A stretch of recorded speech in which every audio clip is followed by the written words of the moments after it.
so good for playing out in the reaction to the show? And how do you feel about it being part of the way that people talked about, grief and navigating this very difficult time as we all did at the beginning of this year?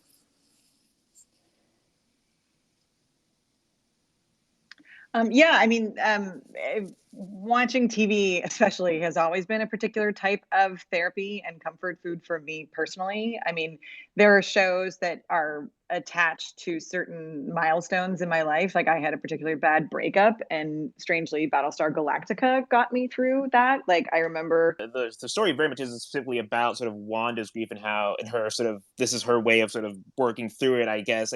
How did you sort of navigate that very, at least from my perspective, it's very challenging sort of emotional territory over the course of 9 episodes? Well, I think the goal is to not, repeat beats. You're trying to, because I think oftentimes if you're telling a story about grief or trauma and you're in a series, some things can become repetitive. But I think the way Jack and her writer's room had structured the show, and also the nature of the mechanism and the device that we use through these sitcoms, it shied us away from ever being repetitive. And every episode, I think my favorite thing about exploring grief and trauma through this show is that every decade represented the phase that Wanda was in. So you can see her go into like extreme denial, and that's also part of the sarcasm of the Modern Family episode, or depression, or there's just anger. Like there's so many different ways to either pretend something's not going on, or whether it's like kind of blissfully or it's sarcastically. And so there are these tones that I'm not explaining this as well as I wish I could right now, but there are these tones that every decade inherently, as these sitcoms were bringing to this exploration in order for it to not feel repetitive.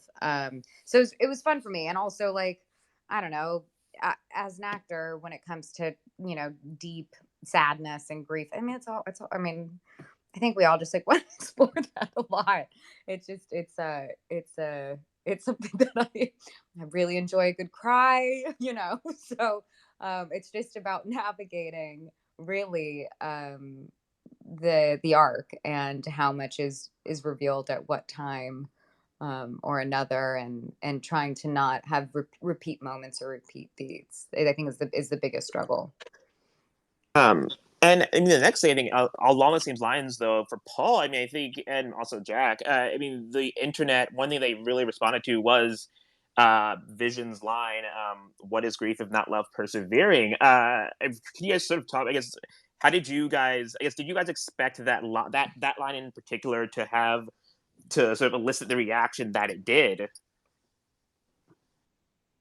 You go, Jack. Wait, it's my turn again? Yes, I've go. been talking too much. Matt, you go, Matt. It's your turn.